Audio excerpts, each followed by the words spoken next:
Vamos lá, meus irmãos, vamos lá, começando aqui nossa sexta aula de História Eclesiástica 1.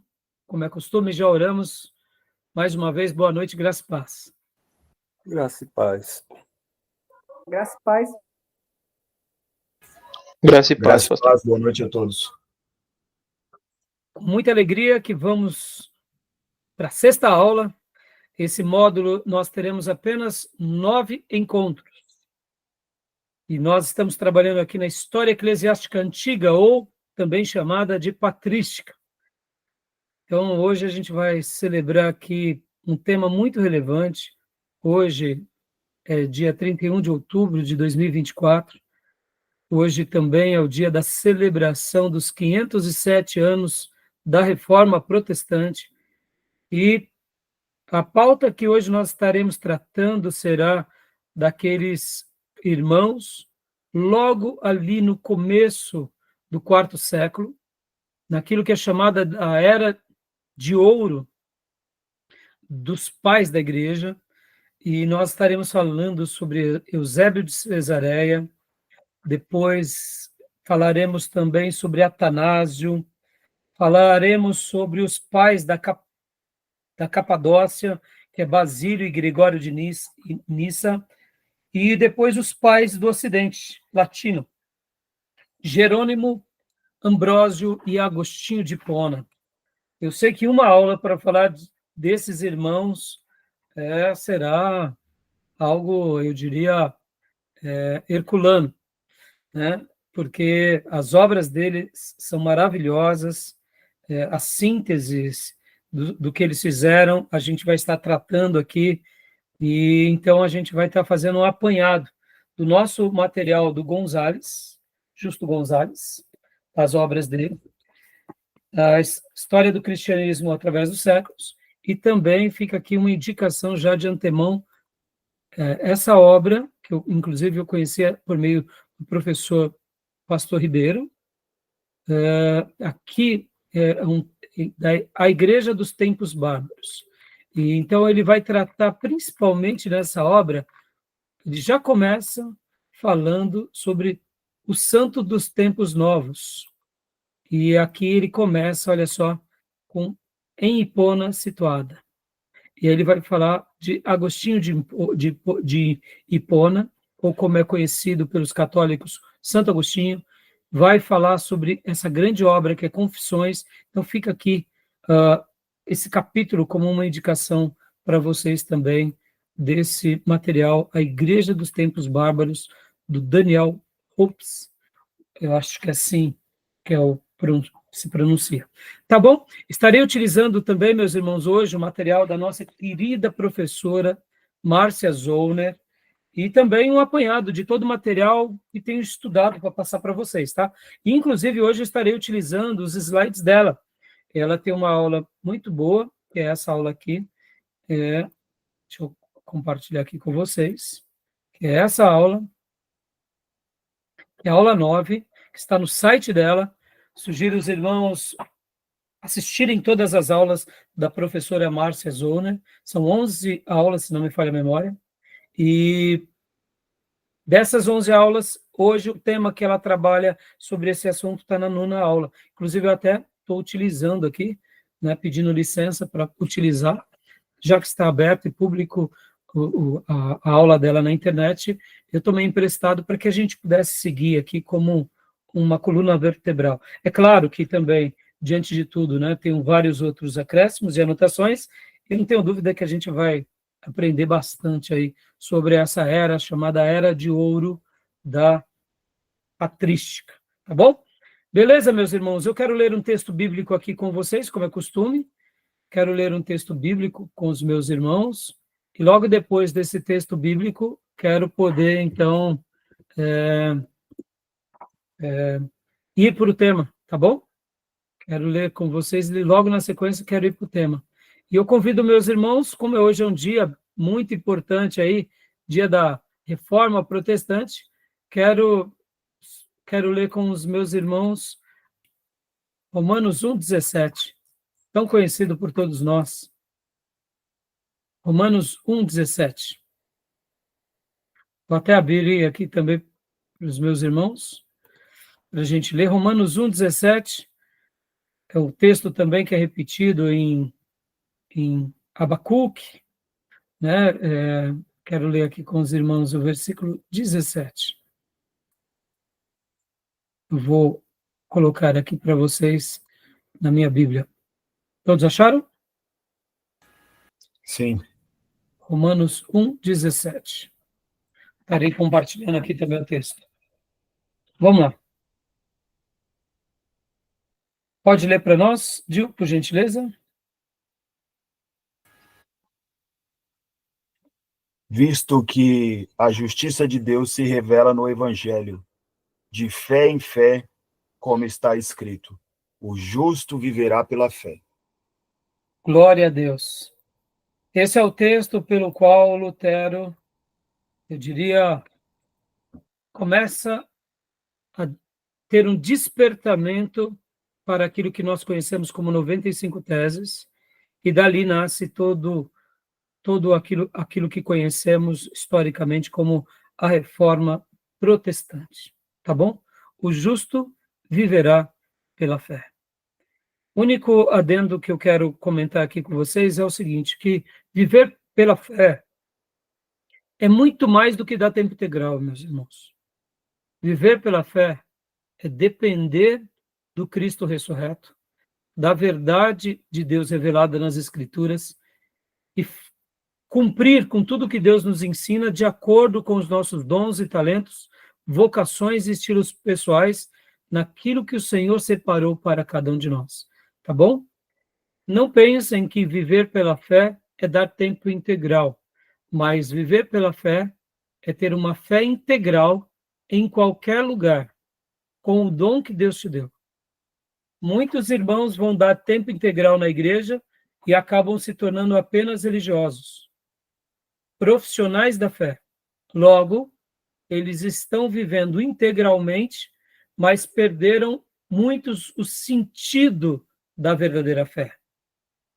Viver pela fé é depender do Cristo ressurreto, é ter uma vida nascida de novo, é praticar a palavra de Deus, exercitar os mandamentos de Deus, cumpri-los e jamais negar o Cristo nem a palavra de Deus até o último dia.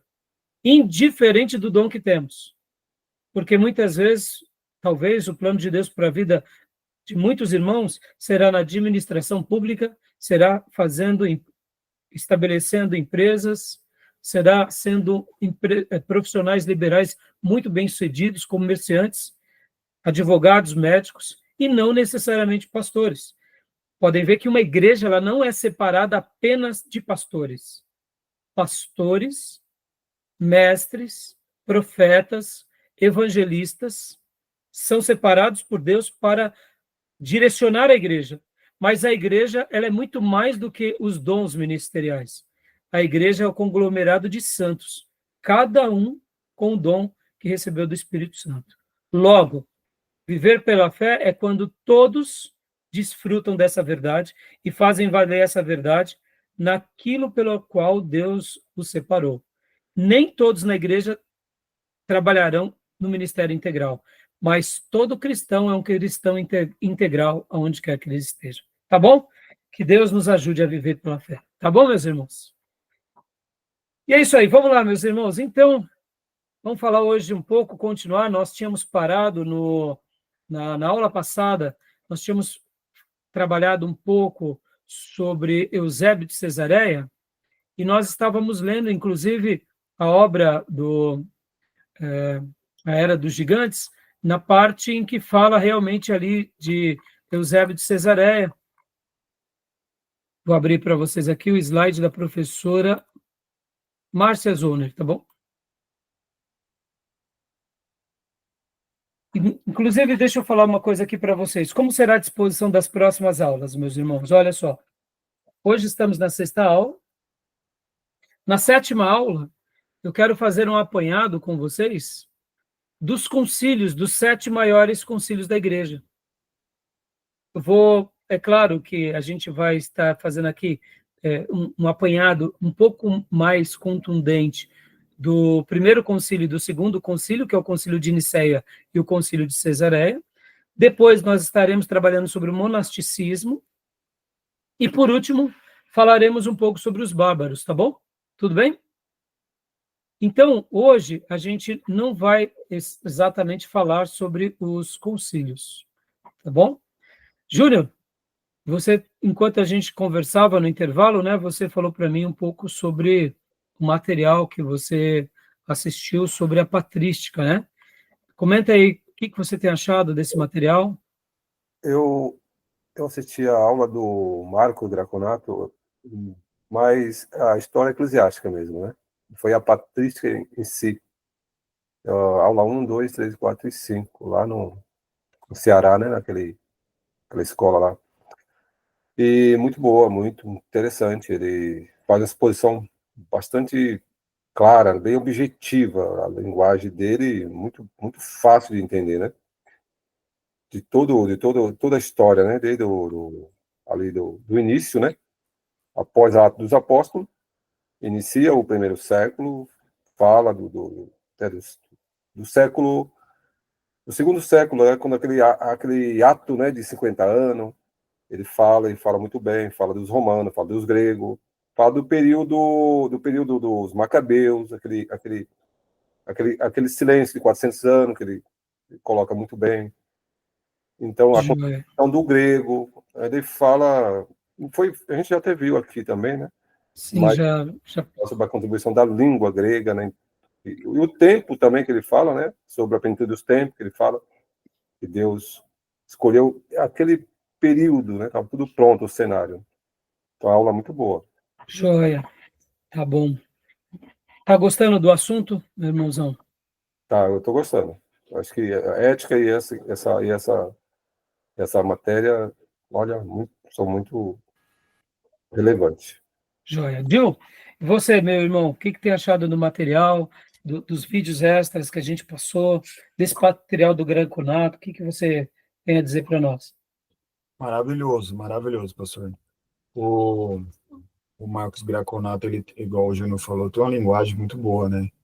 Eu gostei muito de saber, e assim, foi muito legal saber que, eu não sabia que o Agostinho de Hipona, ele teve uma vida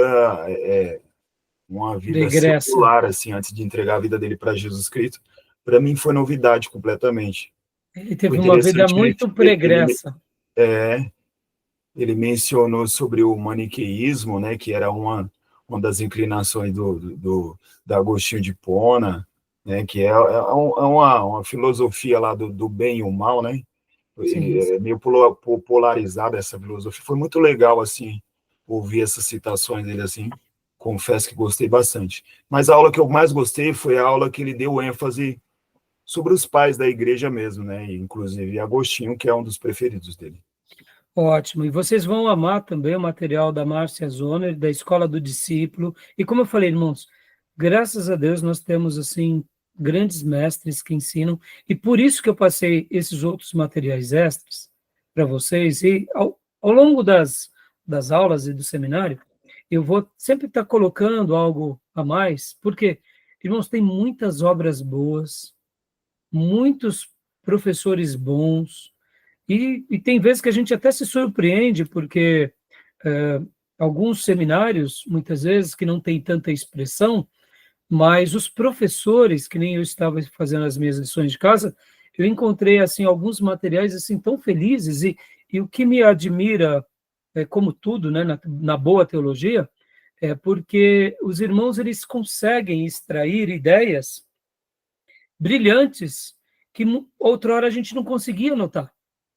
Então, literalmente, é uma grande satisfação para mim, porque a gente está aqui contribuindo com a vida de vocês e a gente, ao mesmo tempo, está aprendendo com outros grandes pastores, escritores, pessoas que já não estão mais aqui, mas que alguém, né, traz um destaque especial sobre uma obra ou um lado, ou, né, por exemplo, um entendimento novo. E então, assim, está sendo muito enriquecedor, eu estou muito feliz, né, de poder estar dando essa contribuição para vocês e para todos nós, né. E quero lembrar que as nossas aulas são gravadas, para que os irmãos possam continuar estudando, e também quero lembrar que essas aulas elas são gravadas de propósito, para aqueles irmãos que não podem estar aqui conosco no tempo real, possa estar fazendo esse curso online, diante do pré-requisito que a gente vai estar disponibilizando para todos aqueles que desejarem. E aqueles irmãos que, porventura, quiserem somente aprender, que vocês possam estar aprendendo, estarem sendo abençoados e possam estar edificando as suas igrejas, né? Então, fica aqui o meu convite aos irmãos que irão no futuro fazer o nosso seminário em EAD, nos procure, porque não tenho dúvida que a gente vai ser bênção para muitas pessoas.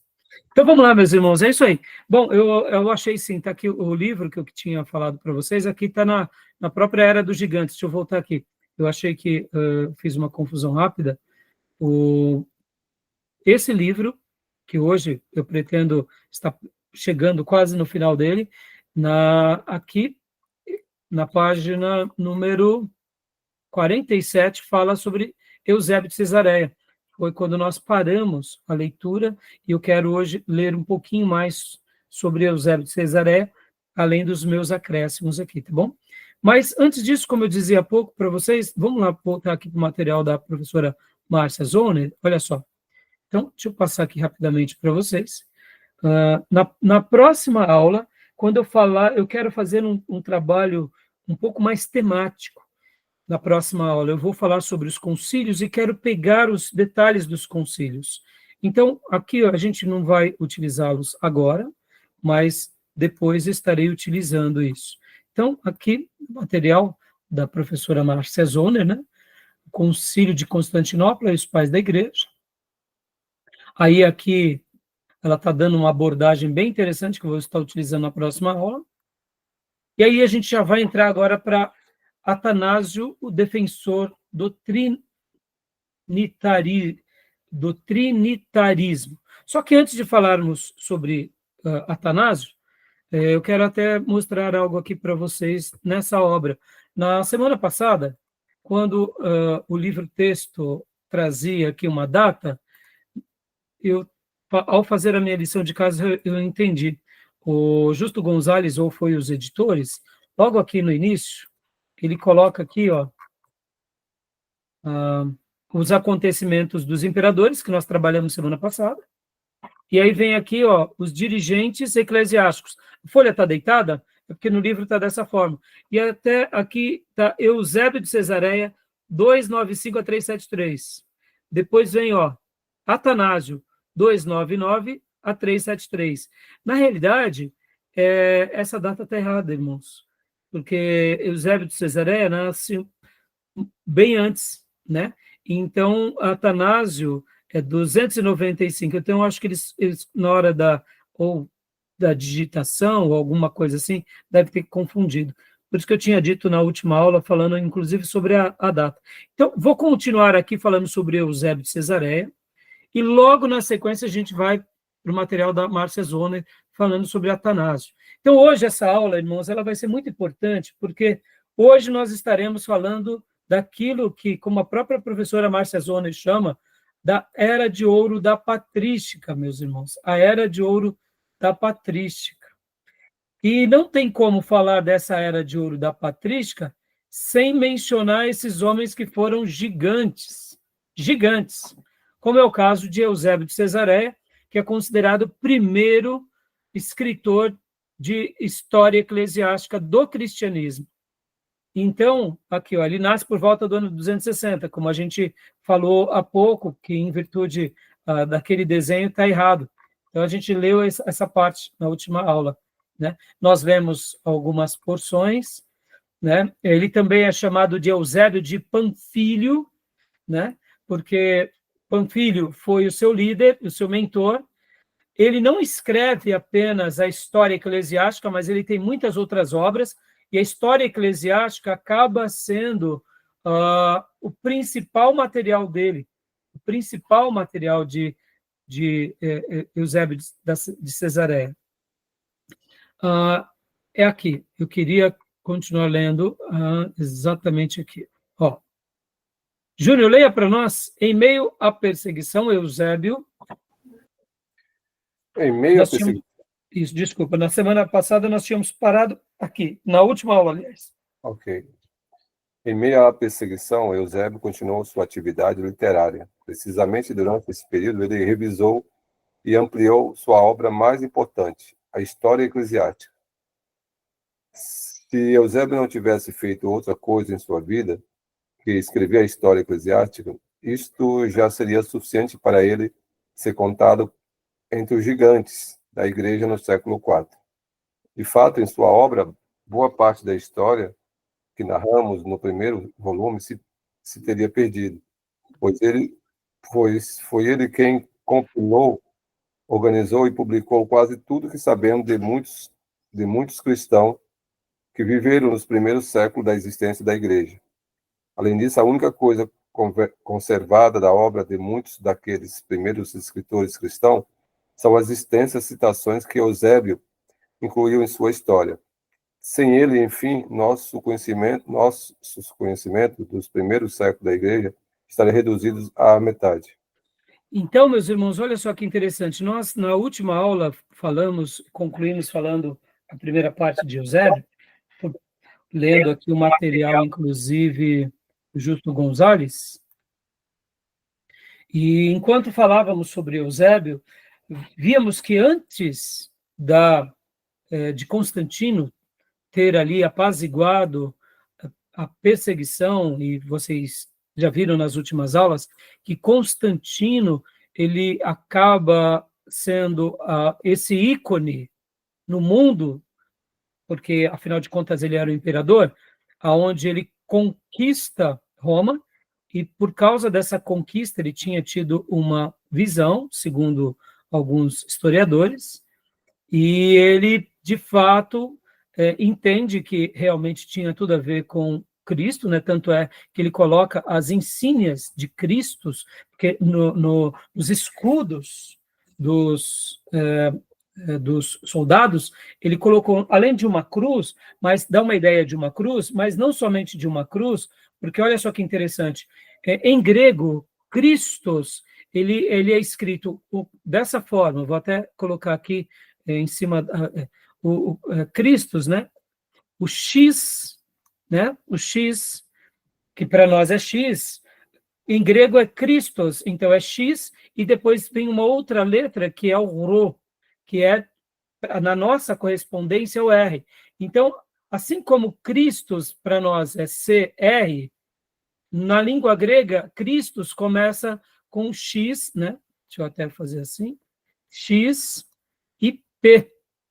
Então, nos escudos romanos, eles colocavam literalmente a letra P, né?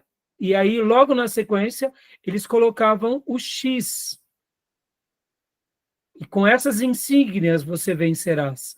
Então, dava uma ideia de cruz, mas também dava uma ideia do quê? Da letra, literalmente, um pezinho, né? Então, nos escudos romanos, quando ele tem aquela visão, um pouco antes dele passar por aquela ponte, que nós até mencionamos nas aulas passadas, que ele acaba conquistando Roma. Então, ficava literalmente um X, dava uma ideia de cruz, e a letrinha P aqui em cima.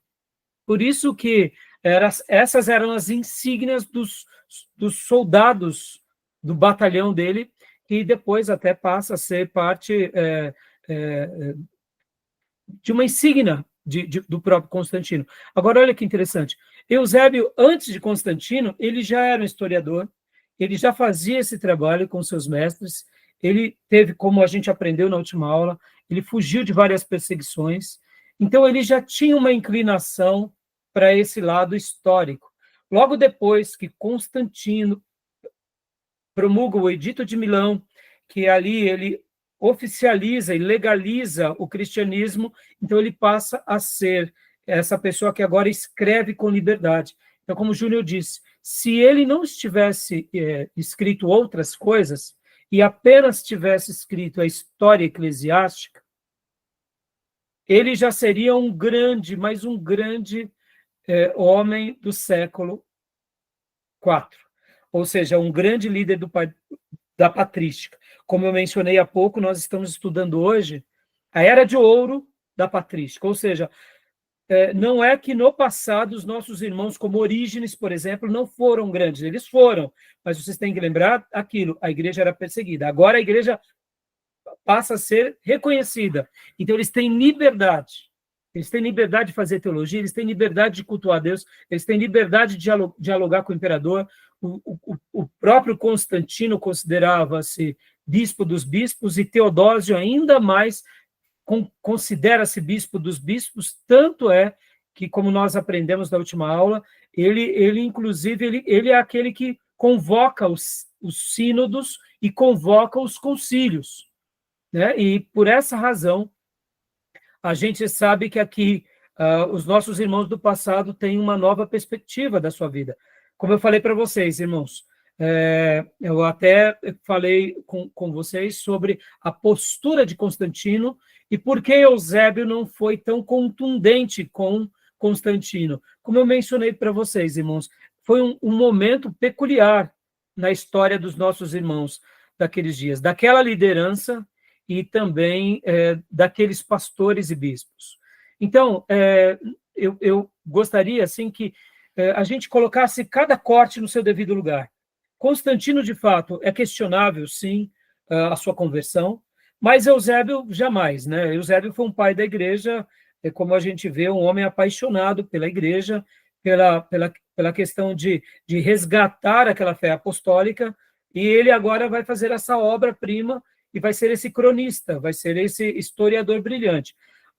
Na semana que vem, quando a gente for estudar sobre o Concílio de Nicéia, vocês vão entender que quando nasce o problema do arianismo no Concílio de Nicéia, existiam, sim, dois grupos, né? Ário, como aquele que estava negando a pessoa de Jesus, dizendo que ele não era da mesma essência que o Pai, e os nossos outros líderes ou bispos, que a gente chama de católicos, mas aqui você tem que lembrar que o católico não é o romano, não é o romanismo. Por isso que quando a gente usar católico, irmãos, vamos usar católico para pensar que eles são os novos pastores e bispos, diáconos e presbíteros, e quando a gente for falar do catolicismo romano, a gente vai falar romanismo, e quando formos falar do catolicismo ortodoxo grego, vamos falar, né, católico ortodoxo grego, para diferenciar uma coisa da outra, tá bom? Porque quando tem aquele concílio, a gente vai estudar isso bem na próxima aula, vocês vão ver que o próprio Eusébio, mesmo que ele fosse conservador, ele ainda, a linha teológica dele sobre a cristologia não era ainda uma linha tão ortodoxa quanto foi definida no Concílio de Nicéia. Por isso que alguns historiadores vão chamar de eubesianos, né? Dando uma ideia de que Eusébio ele era um conservador, mas nem tanto.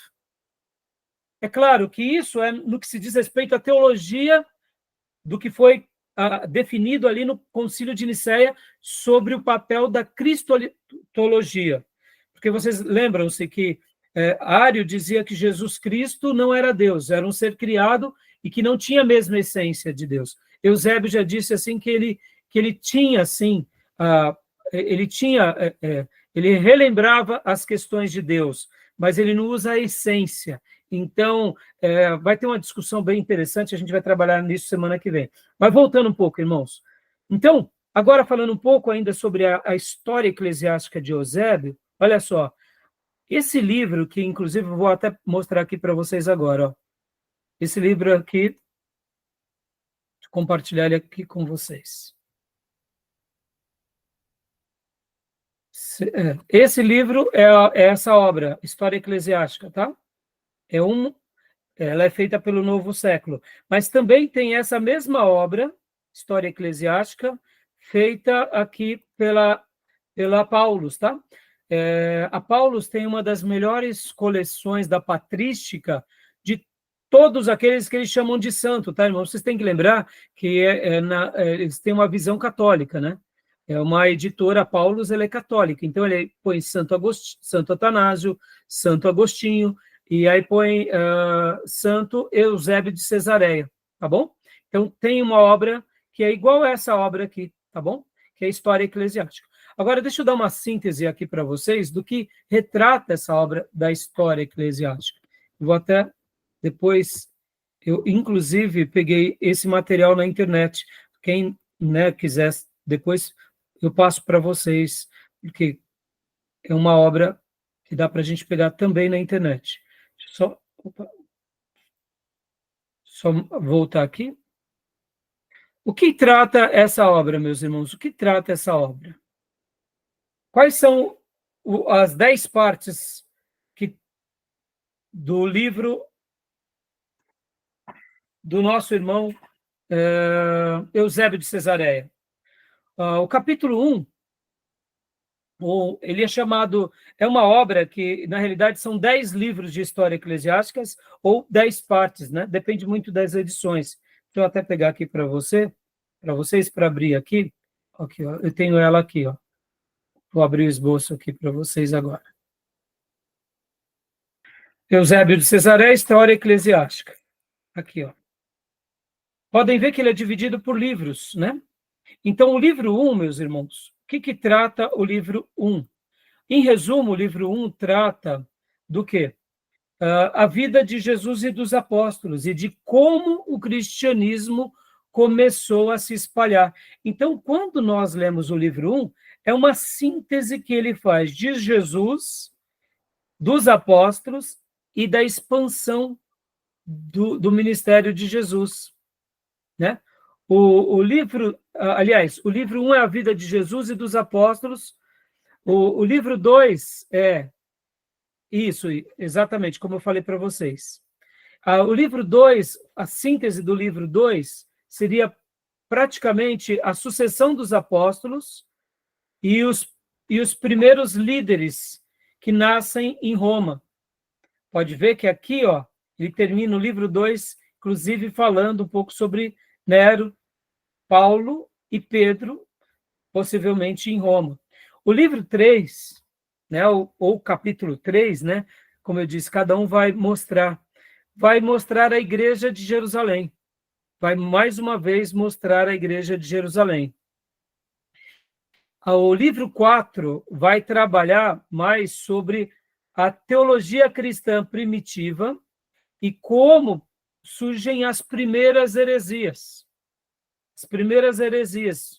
Então, é muito interessante que ele vai fazendo todo esse apanhado bem detalhado, por isso que ele acaba sendo a grande base para a maioria dos nossos irmãos que trabalham em história eclesiástica. O livro 5 vai também falar bastante agora sobre a vida e a obra de Orígenes. Então, ele vai dar um destaque em especial para Orígenes. O livro 6 vai falar sobre as perseguições do cristianismo, principalmente durante o período de Orígenes, ou melhor, do imperador Diocleciano. E depois, o livro 7 vai falar sobre a ascensão de Constantino ao poder e o fim da perseguição. O livro 8 vai falar sobre a vida de Constantino e como ele se torna um imperador oficial, e o cristianismo passa a ser essa religião agora autorizada pelo Império Romano. Lembrem-se disso, irmãos, há uma grande diferença. Geralmente, como oratória, calor da oratória, a gente fala que Constantino torna o cristianismo oficial. Na realidade, ele torna o cristianismo legal. Mas como depois ele se batiza, como ele vai trabalhar com os bispos, como surge essa nova, vamos dizer assim, essa nova liderança de bispos entre os 5 patriarcados, e tudo está debaixo do imperador, e eles se veem como bispo dos bispos, e agora eles estão trabalhando em parceria. Ele traz a legalização, mas a oficialização como religião oficial é Teodósio, lá para frente, no finalzinho do século IV, tá? Mas ali já não deixa de ser a legalização do cristianismo.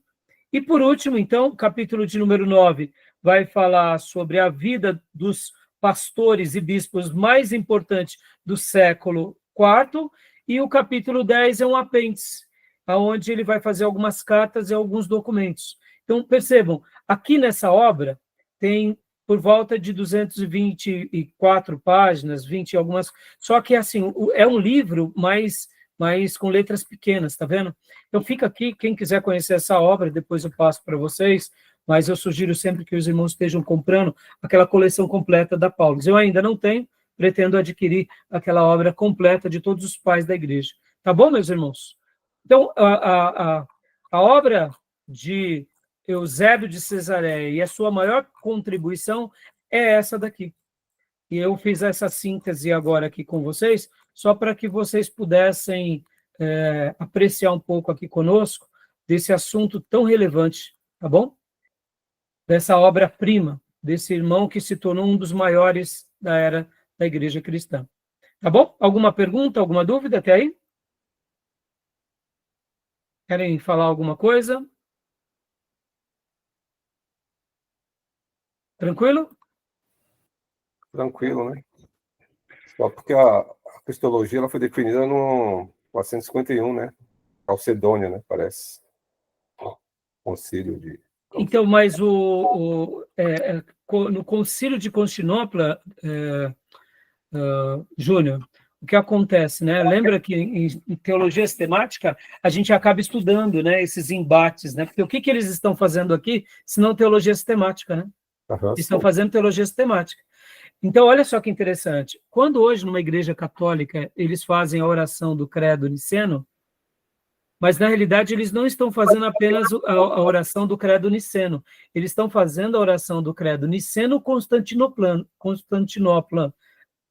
Seria mais ou menos essa palavra, é Niceno-Constantinopla. Por quê? Porque no primeiro concílio de Nicéia, eles resolvem essa questão da pessoa de Jesus, como se ele fosse, ele sendo, né, um em essência com o Pai. No entanto, ao longo desses anos, de 313 até o concílio de Constantinopla, que é no final do século, olha só que interessante, olha só o que acontece. 325 o concílio de Nicéia, e o de Constantinopla é 381. O embate continua ainda. Só que acontece, surge uma nova heresia, que é sobre a pessoa do Espírito Santo. Então, no concílio de Constantinopla, eles acrescentam a pessoa do Espírito Santo também. Por isso que, vamos dizer assim, sobre a cristologia, esse ponto eles resolvem nesses dois concílios. Sobre a pessoa do Espírito Santo, eles acrescentam no concílio de Constantinopla. Então, a gente vai ver isso melhor na próxima aula, tá bom? Para a gente não desfocar tanto, tá, Júnior? Agora, é claro, cada concílio, eles trabalhavam sobre um ponto, e até mesmo porque aqueles pontos estavam passando por confrontos, né? Com relação às doutrinas principais, né? Tá bom? Vamos lá, então. Você leu aqui para nós, né, Júnior? Esse Sim. Em meio à perseguição, aqui e tal. Leia para nós só mais esse parágrafo, Júnior, por favor. Ok. Em 311, a situação finalmente começou a mudar, com respeito à perseguição. Primeiro veio o edito de Galério. Depois, Constantino venceu Magêncio. E Licínio e Constantino, reunidos em Milão, decretaram a tolerância religiosa. Para Eusébio e seus companheiros, o que estava acontecendo era a obra de Deus, semelhante aos milagres narrados no livro do Êxodo. Dá uma pausa, Júnior, por favor. É por isso que eu falei aqui, tolerância religiosa, meus irmãos, lembrem disso. Ou seja, irmãos, mais uma vez eu sou enfático em dizer, os nossos irmãos que estavam vivendo esse período, muitos deles ainda tinham marcas da perseguição. Muitos deles ainda tinham pais que tinham morrido, avós, tinham pessoas que tinham sofrido, ou seja, então eles estavam vendo um grande milagre. Por isso que a gente tem que entender a alegria deles ao verem, quase depois de 3 séculos, o imperador romano apaziguando a perseguição sobre os cristãos. E quando a gente pensa que cristãos, irmãos, você tem que lembrar que aquele mundo, os judeus, na sua grande maioria, tinham se tornado cristãos. Então, toda aquela perseguição que o mundo tinha, que os imperadores romanos tinham se levantado contra os judeus e cristãos, porque os romanos viam tudo como judeus no primeiro momento, lá no primeiro século. Eles não queriam saber se era cristão, se não era um cristão, até porque Cristo era um judeu. Então, ao longo dos séculos, mesmo com a diáspora, mesmo com o crescimento e a evangelização, e o cristianismo agora chegando a outros povos e povos gentios, vocês têm que lembrar que agora o imperador, pela primeira vez há séculos, apazigua. Então, os nossos irmãos aqui estavam vivendo momentos de glória. Por isso que a gente entende, muitas vezes, essa aceitação indireta de que o imperador acaba sendo o bispo dos bispos. Ora, antes ele era o demônio de todos.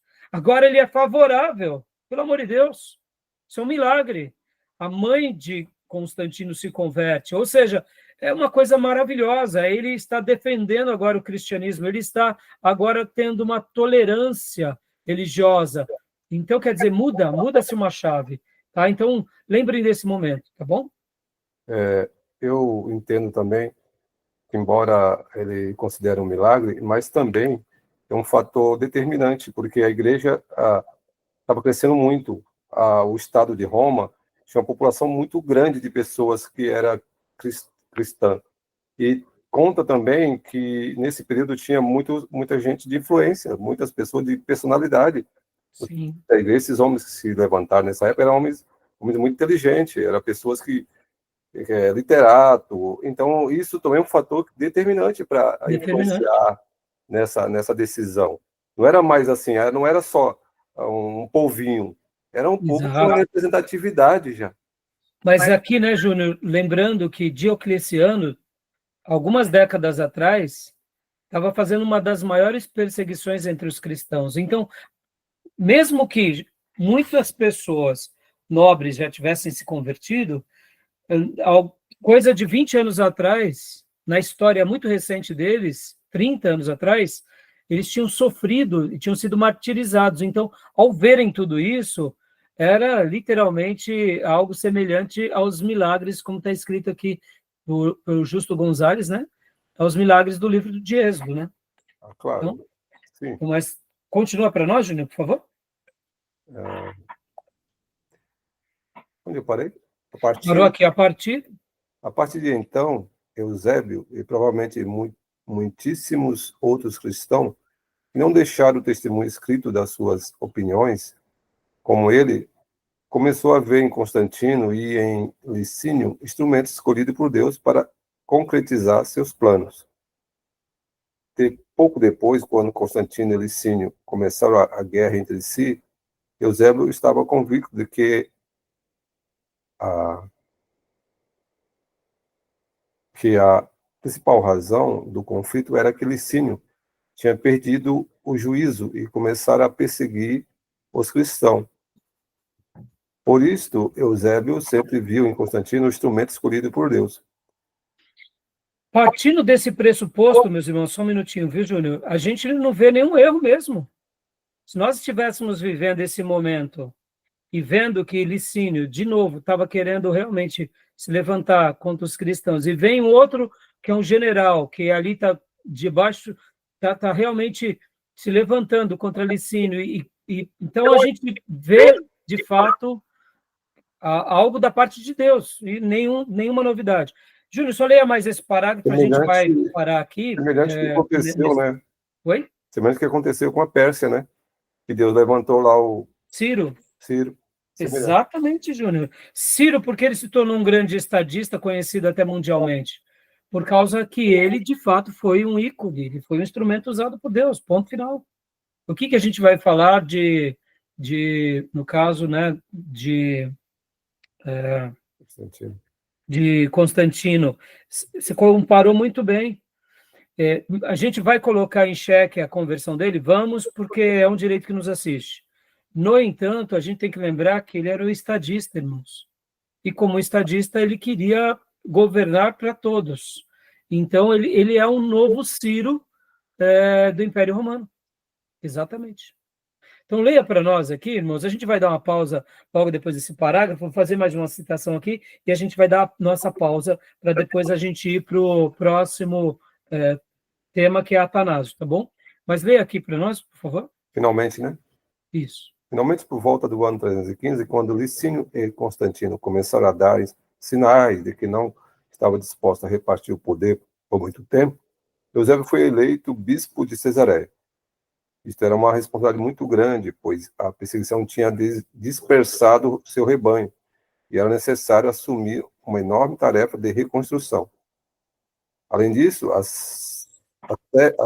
sede da Cesareia tinha jurisdição sobre toda a Palestina, e por isso Eusébio tinha de se ocupar de assuntos que excediam em muito os limites da sua cidade. Em consequência, sua produção literária diminuiu nos anos seguintes. Joia. Então, irmãos, depois, se vocês quiserem, né, eu já dei a síntese aqui para vocês. Se vocês quiserem depois saber mais, como vocês bem sabem, são muitos assuntos, muitos detalhes, que não dá para a gente tratar todos eles aqui numa aula, né? Mas aqui o próprio Justo Gonzalez faz uma boa síntese sobre a vida e a obra de Eusébio de Cesareia, esse homem que foi considerado também parte dessa era chamada Era Dourada da Patrística, tá bom? Deixa eu fazer aqui um adendo, né? Nesse assunto que a gente tem tratado, irmãos, de história eclesiástica, vocês já notaram isso. Nessas minhas aulas, inclusive até a 5ª aula, eu tentei fazer um apanhado geral, e a gente agora, há pouco, já pontuei para vocês o que nós estaremos tratando a partir de hoje, até a 9ª aula. Diferente dos outros módulos, essa matéria a gente vai ter 9 módulos, e as outras a gente pode até ter um pouco mais de módulos, né? Porque como nós estamos tratando sobre a primeira parte chamada ou patrística, ou história da igreja, ou história eclesiástica antiga, então os assuntos acabam dando para a gente, em 9 módulos, abordá-los. Mas, voltando, se tratando de um assunto de história eclesiástica num seminário teológico, podem notar que a tônica que eu quero destacar aqui nessas matérias não é a história simplesmente da igreja, mas é como se desenvolve a teologia na história da igreja. Se o assunto nosso é história eclesiástica, a tônica dessas aulas são a teologia que os nossos irmãos do passado defenderam diante das heresias naquele período pelo qual eles viveram. Então, é normal que a gente mencionou já alguns heréticos, a gente vai estar continuando a trabalhar, mas aonde eu gostaria que vocês, quando pensassem em patrística, se lembrassem. Qual é a grande relevância da patrística? A grande relevância da patrística é entender como os pastores, os bispos, os presbíteros, os diáconos, os anciãos, ou seja, como historicamente eles são chamados de bispos ou papas, ou padres, né? E alguns vão até dar nomes de papas. Então, desconsidere a ótica romanista, mas voltando, lembrem-se de que a grande lição que eles nos deixam é como entender o período da história que eles viveram, e não só entender, mas como eles preservaram as Sagradas Escrituras. Porque cada corte da história, cada período da história, nós veremos que os nossos irmãos do passado vão ter os seus embates. Até Constantino era a igreja perseguida. Constantino em diante, até o final da Idade Antiga, da história eclesiástica antiga, é agora a igreja institucionalizada, em que os pais da igreja vão defender essa fé a unhas e dentes e não vão se curvar ao Estado. Já, no segundo bloco, eu vou falar sobre o cesaropapismo. Ou seja, olha só, num primeiro momento, eles morrem, como eu já disse nas aulas passadas, para que a fé se mantivesse viva. agora eles estão dispostos a morrerem e se sacrificarem para que a teologia bíblica continue viva no seio dessa igreja onde o Estado agora está ratificando. E como a minha proposta, que é olhar essa teologia, todos os nossos livros, né, seja o livro do Carnes, o livro do Justo Gonzalez, ou grandes outras obras, os detalhes e as datas, eles vão estar trabalhando. E eu até quero dizer para vocês que vocês não precisam ficar com tanta preocupação sobre datas, sobre nomes. É claro que os acontecimentos principais, principalmente, por exemplo, o Edito de Milão, primeiro concílio de Nicéia, concílio de Constantinopla, e a gente vai ver outros grandes concílios, ora, isso daí é importante. Os grandes nomes dos pais da igreja mais relevantes, os grandes acontecimentos, o que eles fizeram, as suas contribuições, isso sim, se atenham a esses detalhes.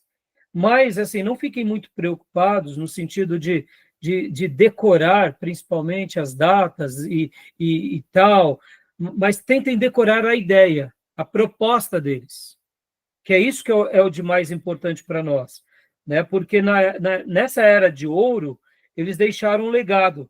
Então, qual foi o legado, como a gente acabou de ver agora, com Eusébio de Cesareia? Ele foi um historiador, e ele registra a história do povo de Deus com muito critério. Eu quero acreditar, irmãos, que se por acaso Constantino não tivesse apaziguado essa questão sobre o cristianismo, hipoteticamente, Eusébio deixaria uma contribuição na história, mesmo perseguido. Mas já que ele teve esse privilégio de poder agora escrever diante de um fato onde ele tinha liberdade, isso muda muito, e muda muita coisa. Por quê? Porque, querendo ou não, a gente vê o seguinte, que ele teve liberdade agora de escrever, mas supondo que ele fizesse parte daquela geração que Diocleciano perseguiu e que, vamos supor que ele morresse antes de Constantino, ele deixaria alguns textos, ele deixaria algumas obras. E, hipoteticamente, se Constantino fosse um tirano também, um perseguidor, ele deixaria, como foi Orígenes, como foram outros pais da igreja. Mas é por isso que agora, quando a gente for entrar, por exemplo, em Atanásio, olha que interessante, só vou antecipar um fato. Atanásio, irmãos, mesmo agora se tornando uma pessoa muito relevante, um bispo, de fato, muito singular, ele passou 16 anos deles em exílio. Ora, dos 45 anos dele que ele era líder, bispo, 16 ele ficou exilado. Por quê? Porque foi a maneira pela qual ele se contrapôs ao governo, ao sistema. Não era o fato agora dos bispos, nesse período, desfrutarem de certos privilégios que eles se vendiam. E é o caso de Atanásio, a gente vai ver já já. Então, que a gente possa realmente, irmãos, lembrar desses detalhes. E como eu disse, já já a gente vai falar de Atanásio, mas antes de falar de Atanásio, eu quero falar um pouco do César o papismo, tá bom? Então, vamos fechar aqui o nosso bloco e a gente volta depois do intervalo para tratar sobre esses outros pais da igreja. Tudo bem? Alguma pergunta, meus irmãos? Alguma dúvida? Não, tranquilo. Tranquilo, pastor. Né? Então, vamos lá. Então, vamos para o nosso intervalo. Ok. Ok? Vou dar uma pausa aqui na nossa gravação. Tá bom, meus irmãos?